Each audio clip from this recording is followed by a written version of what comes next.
Perkenalkan, saya Nularisa Purwanindita, NPM 1301101190121, Grup B, Tutor 8, akan mempraktikkan Procedure of Administering Intradermal Subcutaneous and Intramuscular Injection. Pada tahap asesmen, saya yang pertama-tama akan mengecek rekam medis mengenai pemberian obat yang akan dilakukan terhadap pasien. Yang pertama yang saya akan cek adalah nama dan tanggal lahir. Lalu yang kedua, saya akan mengecek obat-obatan yang diresepkan, mulai dari nama, sediaan obat, cara administrasi, dan juga expired dari obat tersebut. Lalu yang ketiga, saya akan melihat ukuran dan perawakan pasien seperti apa, dan untuk anak mungkin berat badan diperlukan. Selamat pagi, Bu. Perkenalkan, nama saya Nularisa, mahasiswa kedokteran Universitas Pajajaran yang sedang bertugas di klinik pada siang hari ini. Boleh saya tahu saya berbicara dengan Ibu siapa? Baik, dan untuk tanggal lahir Ibu kapan? Baik, Bu.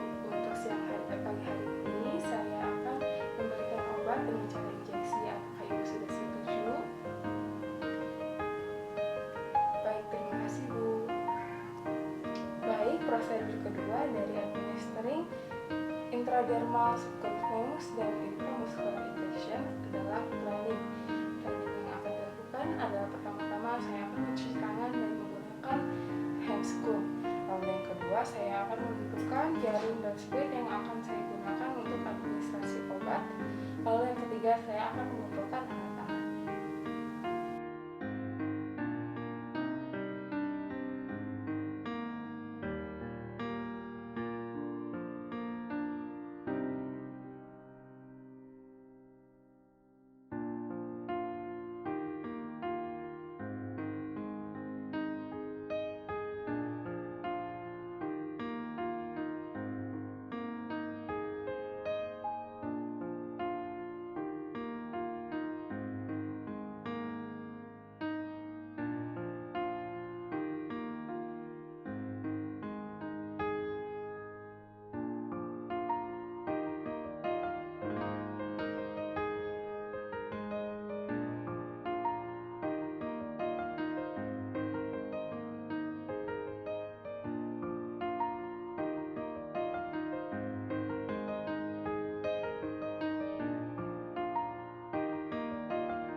Dari alat dan bahan terdapat aquabides. Jika dalam sediaan obat vial adalah bubuk, maka perlu dilakukan pengenceran dengan aquabides. Lalu terdapat juga vial atau sediaan obat yang sudah dimasukkan terhadap vial. Di sini biasanya terdapat label. Terdapat juga ampul. Terdapat pinset anatomis. Terdapat alkohol swab, hansaplast, jarum dengan 5 cc, lalu jarum 3 cc, jarum 1 cc, lalu terdapat needle ukuran 26 gauge dan juga 27 gauge. Selanjutnya terdapat bak spuit atau bak jarum, dan juga terdapat tempat sampah medis. Baik, prosedur ketiga adalah implementasi.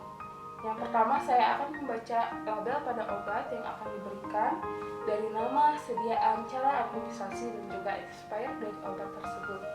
Lalu saya akan memperhitungkan dosis yang sesuai untuk pasien. Pengambilan obat di sini bisa melalui vial ataupun ampul. Selanjutnya saya akan mempraktikkan bagaimana cara pengambilan obat dari vial maupun ampul. Baik, saya akan mencontohkan bagaimana mengambil obat dari vial. Pertama-tama akan membuka jarum 5 cc dengan bukaan gauge 22. Lalu saya akan meletakkan sampahnya pada tempat sampah medis. Selanjutnya saya akan membersihkan bagian tutup atas dari vial tersebut menggunakan alkohol swab. Akhirnya saya akan membuang ke tempat sampah medis dan membuka needle guard dan diletakkan pada bak spray. Lalu saya akan memasukkan jarum pada rubber stopper vial. Selanjutnya saya akan mengangkat vial dengan posisi terbalik dengan tangan yang non-dominan, dan saya akan menarik obat tersebut sampai dengan 3 cc.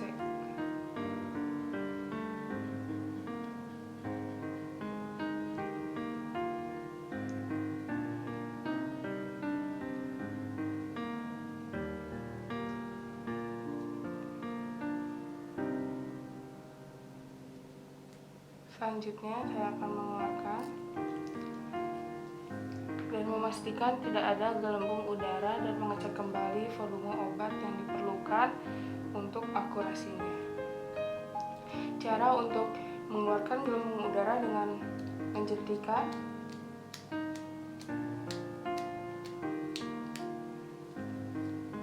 lalu mengeluarkan sedikit.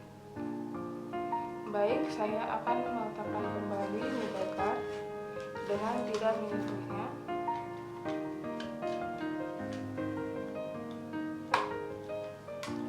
Dan saya untuk injeksi akan membuka lagi jarum baru dan mengganti needle yang pertama.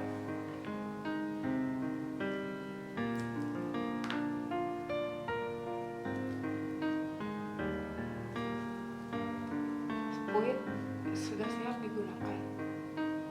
Selanjutnya saya akan mengecek kembali untuk yang ketiga kalinya label pada obat dari nama, sediaan, cara administrasi, dan juga expired dari obat tersebut. Saya juga akan menghitung kembali dosis agar tepat dan akurasinya benar. Lalu saya akan meletakkan spuit, jarum, dan alkohol swab pada rak. Dan saya akan menyapa pasien dan memastikan nama pasien dan juga tanggal lahir sesuai dengan rekam medis. Selanjutnya saya akan menjelaskan prosedur yang akan dilakukan dan saya akan mengarahkan pasien terhadap posisi yang diperlukan untuk injeksi. Dan terakhir saya akan memberikan privasi dengan cara menutup tirai. Baik Bu, apakah benar saya berbicara dengan Ibu Ratna yang lahir dari tanggal 29 Juli tahun 90? Baik, saya selanjutnya akan melakukan injeksi pada Ibu. Saya ingin Ibu untuk berbaring maupun berduduk di sebelah sini dan saya akan menutup tirainya. Sebelum injeksi, saya akan memastikan anatomical landmark dan saya akan membubuhkan alkohol swab pada tempat yang akan saya injeksi. Selanjutnya saya akan menunggu sampai kering. Baik, selanjutnya saya akan melakukan injeksi pada subcutaneous. Lokasi-lokasi yang dapat diinjeksikan subcutaneous adalah bagian dari deltoid upper arm dan juga bagian perut. Contohnya, saya akan mencepelkan pada deltoid upper arm. Pertama-tama saya akan mencubit bagian dari kulit tersebut dan juga saya akan membuka needle guard. Selanjutnya, dengan posisi 45 derajat saya akan memasukkan jarum. Dan sebelumnya saya akan menahan bagian depan dan aspirasi terlebih dahulu untuk mengecek apakah saya mengenai blood vessel atau tidak. Jika sudah dikira tidak mengenai pembuluh darah, saya akan menginjeksikan obatnya.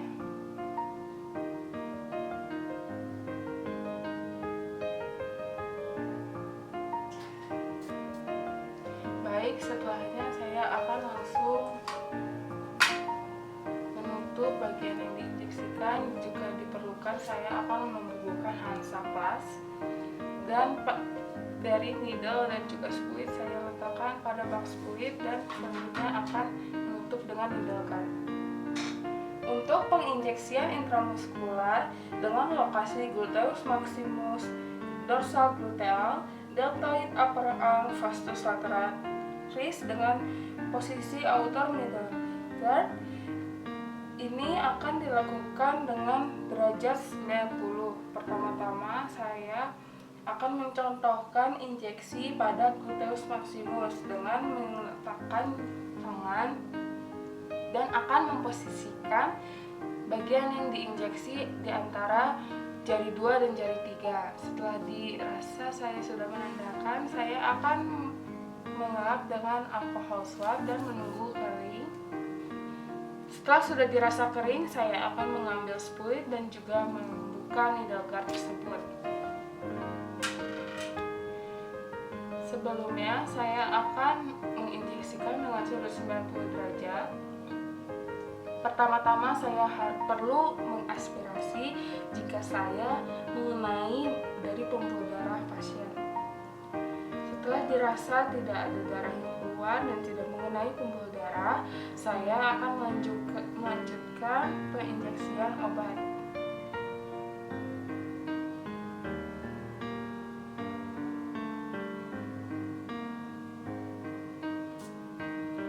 Baik, setelah selesai saya akan menutup kembali dan juga meletakkan jarum pada bak spuit dan menutup dengan kasa. Selanjutnya, jika diperlukan, saya akan menumbuhkan Hansaplast. Dan terakhir, saya akan memposisikan pasien ke posisi yang nyaman kembali dan menutup needle dengan needle guard.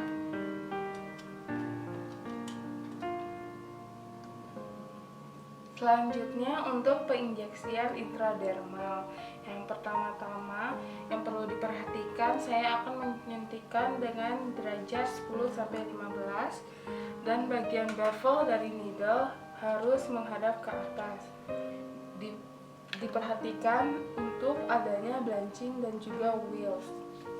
Saya akan mulai menginjeksikan dengan menandakan terlebih dahulu bagian yang akan diinjeksikan. Lalu saya akan mengelap dengan alkohol swab dan menunggu sampai kering. Selanjutnya saya akan mengambil needle dari bak spuit. Pertama-tama adalah untuk melepas needle guard. Dan bisa diperhatikan bevelnya ini perlu menghadap ke atas saat menginjeksikan obat pada kulit. Lalu selanjutnya saya akan menginjeksikan dengan sudut 10-15 derajat.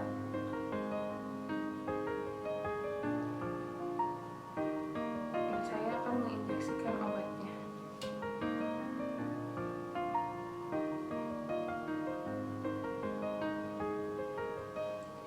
Di sini bisa terlihat terdapatnya blanching dan juga wheals, maka menjadikan obatnya sudah tepat. Saya akan menarik lalu menahan bagian yang disuntikan dan menutup dengan kasa.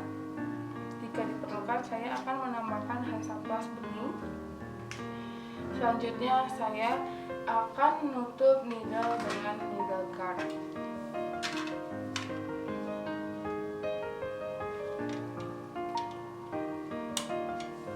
Setelah dilakukan penginjeksian obat, maka saya akan mengarahkan pasien untuk kembali ke posisi yang nyaman. Dan saya selanjutnya adalah prosedur keempat, yaitu mengevaluasi dan menunggu reaksi obat terhadap pasien selama 15 menit. Langkah terakhir yang saya perlu lakukan adalah dokumentasi. Tetapi sebelumnya saya akan melepas handscoon dan juga meletakkannya pada tempat sampah medis.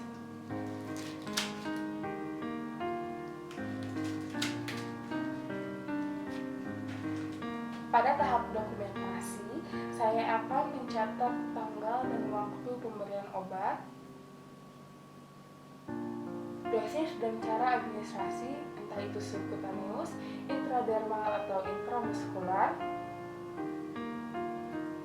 Dan saya akan mencatat respon pasien terhadap obat yang diberikan. Terakhir adalah saya akan